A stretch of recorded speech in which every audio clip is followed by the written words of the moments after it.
नमो नमः छात्रों, आज मैं आपको हल करके बताने वाला हूँ। कक्षा 10वीं त्रैमासिक परीक्षा 2022-23 का हिंदी का पेपर है, जो कि आज ही हुआ है 11 अक्टूबर 2022 को। इसके समस्त प्रश्नों उत्तरों को हम हल करेंगे, तो आइए जल्दी से आप मिला लीजिए।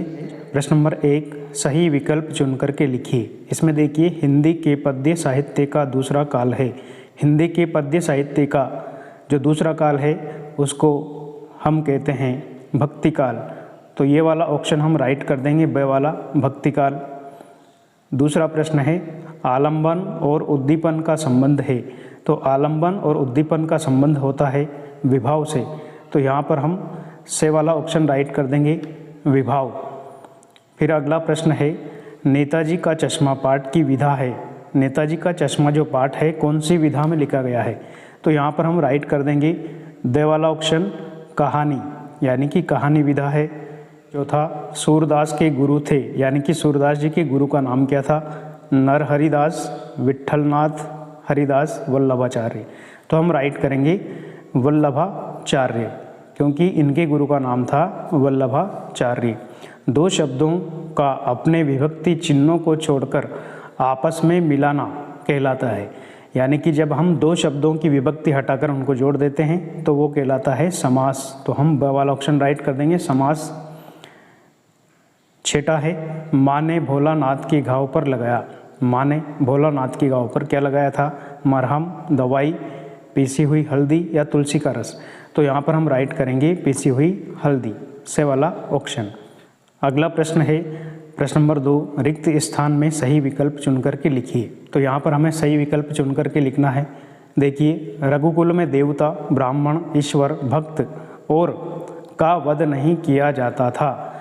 तो यहाँ पर देखिए, गाय, पक्षियों और पशुओं में से हम लिखेंगे गाय, यानी कि गाय का वध नहीं किया जाता था।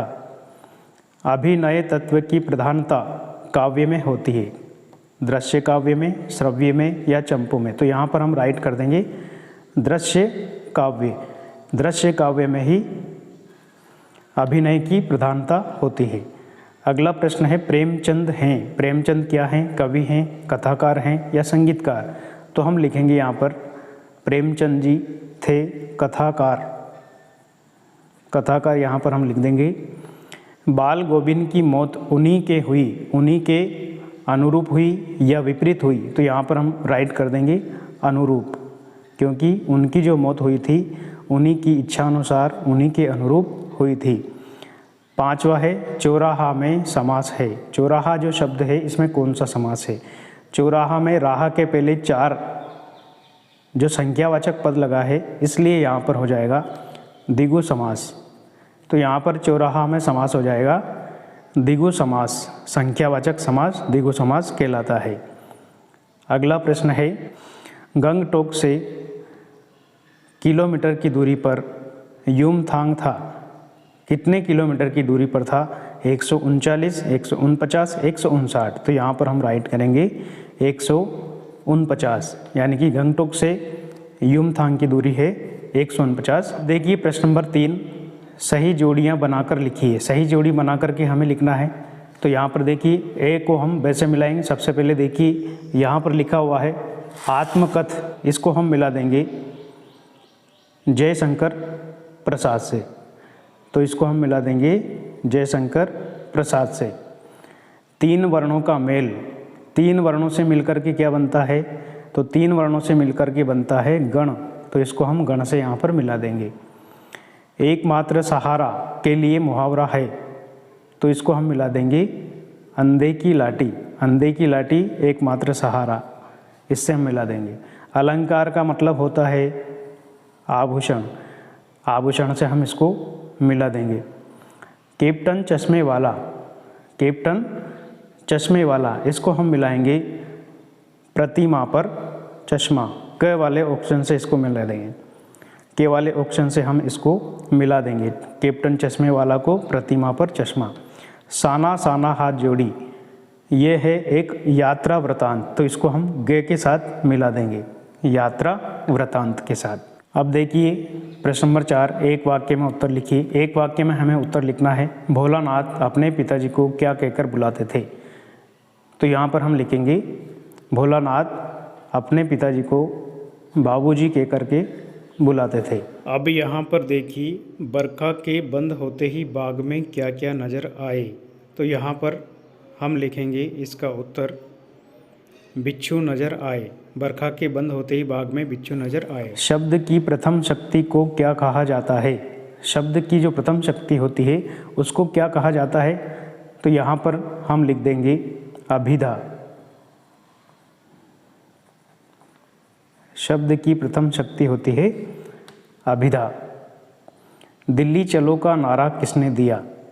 दिल्ली चलो का नारा किसने दिया? तो यहाँ पर हम लिख देंगे सुभाष चंद्र बोस, यानी कि सुभाष चंद्र बोस ने दिल्ली चलो का नारा दिया था। सुभाष चंद्र बोस यहाँ पर हम लिख देंगे। किसी काव्य में पूर्वापर संबंध नहीं होता। किस काव्य में पूर्वापर संबंध नहीं होता है? तो यहाँ पर हम लिख देंगे मुक्तक। मुक्तक काव्य में पूर्वापर संबंध नहीं होता है, तो यहाँ पर हम लिख देंगे मुक्तक। क्षितिज भाग 2 में संग्रहित सूर के 4 पद कहाँ से लिए गए हैं? वो सूर सागर के भ्रमर गीत से लिए गए हैं, तो यहाँ पर हम लिख देंगे सूर सागर के भ्रमर गीत से लिए गए हैं। सूर सागर के भ्रमर गीत से। के बाद देखिए प्रश्न नंबर 5 है सत्य अथवा असत्य लिखिए। सत्य और असत्य लिखना है। सबसे पहले देखिए परशुराम के फरसे को देखकर लक्ष्मण भयभीत हो गए थे, नहीं हुए थे, असत्य है, इसलिए यहाँ पर हम लिखेंगे असत्य। रामचरितमानस महाकाव्य है, ये सत्य है, तो यहाँ पर हम लिख देंगे सत्य। रस के 7 अंग होते हैं, ये असत्य है, यहाँ पर हम लिख देंगे असत्य। यदि गद्य कवियों की कसौटी है तो निबंध गद्य की कसौटी है, ये जो वाक्य है बिल्कुल सत्य है, इसलिए यहाँ पर हम लिख देंगे सत्य। क्रिया के वर्तमान काल में काम होने का पता चलता है, ये भी सत्य है, यहाँ पर भी हम सत्य लिख देंगे। गंगटोक मेहनतकश बादशाहों का शहर है, ये भी सत्य है, यहाँ पर भी हम लिख देंगे सत्य। इसके बाद देखिए प्रश्न नंबर 6 पद्य साहित्य से आप क्या समझते हैं लिखिए। तो पद्य साहित्य की वह विधा है जिसमें किसी कहानी या मनोभाव को कलात्मक रूप से किसी भाषा के द्वारा अभिव्यक्त किया जाता है, उसे हम पद्य साहित्य कहते हैं। छायावाद की 2 विशेषताएं आप लिख सकते हैं, रहस्यवाद और स्वच्छंदतावाद लिख सकते हैं। प्रश्न नंबर 7 है जयशंकर प्रसाद की 2 काव्यगत विशेषताएं लिखिए। तो जयशंकर प्रसाद की जो भावपक्षीय विशेषताएं हैं उनमें से उनकी पहली विशेषता है प्रेम और सौंदर्य, और दूसरी विशेषता वेदना और निराशा का स्वर। अब देखिए अगला प्रश्न है इसमें अथवा वाला, महाकवि सूरदास का साहित्य में स्थान लिखिए। तो सूरदास हिंदी के भक्ति काल के एक महान कवि थे और भगवान कृष्ण के अनन्य उपासक भी थे और ब्रज भाषा के सबसे श्रेष्ठ कवि माने जाते थे, इसलिए उन्हें हिंदी साहित्य का सूर्य व रस सिद्ध कवि भी कहा जाता है।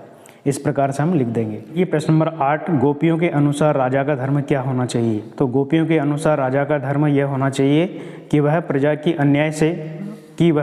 को अन्याय से बचाए, उन्हें सताए जाने से रोके। ये गोपियों के अनुसार राजा का एक धर्म होता है। कवि जयशंकर प्रसाद आत्मकथा लिखने से क्यों बचना चाहते थे? तो यहाँ पर देखिए कवि स्वयं को इतना सामान्य मानता है कि आत्मकथा लिखकर वह खुद को विशेष नहीं बनाना चाहता है, इसलिए वो आत्मकथा लिखने से बचना चाहते थे। अगला प्रश्न है देखिए 9वां, अवधी भाषा आज किन किन क्षेत्रों में बोली जाती है। तो इसमें आपको लिखना था यह भाषा मुख्यतः अवध में बोली जाती है और ये उत्तर प्रदेश के कुछ इलाकों में बोली जाती है वर्तमान में, जैसे कि गोरखपुर, गोंडा, बलिया, अयोध्या आदि क्षेत्रों में आज भी बोली जाती है। लक्ष्मण ने वीर योद्धा की क्या क्या विशेषताएं बताई है। तो लक्ष्मण के अनुसार हमें लिखना है वीर पुरुष स्वयं अपनी वीरता का बखान नहीं करते हैं, पहला। दूसरा, अभिमान नहीं करते हैं। तीसरा, जो वीर पुरुष होते हैं गलत शब्दों का प्रयोग कभी भी दूसरों के लिए नहीं करते हैं। चौथा बताया था ब्राह्मण व गायों का दुर्बल व्यक्ति पर वीरता का प्रदर्शन कभी भी नहीं करना चाहिए। इस प्रकार से हमें संपूर्ण पेपर को हल करना था। छात्रों, आशा करता हूँ आपको वीडियो ज़रूर अच्छा लगा होगा। अगर अच्छा लगा हो तो आप मेरे वीडियो को लाइक और चैनल को सब्सक्राइब जरूर कर लें, ताकि आपको आने वाले वीडियो के बारे में जल्दी से जल्दी पता चल जाए। वीडियो देखने के लिए बहुत बहुत धन्यवाद।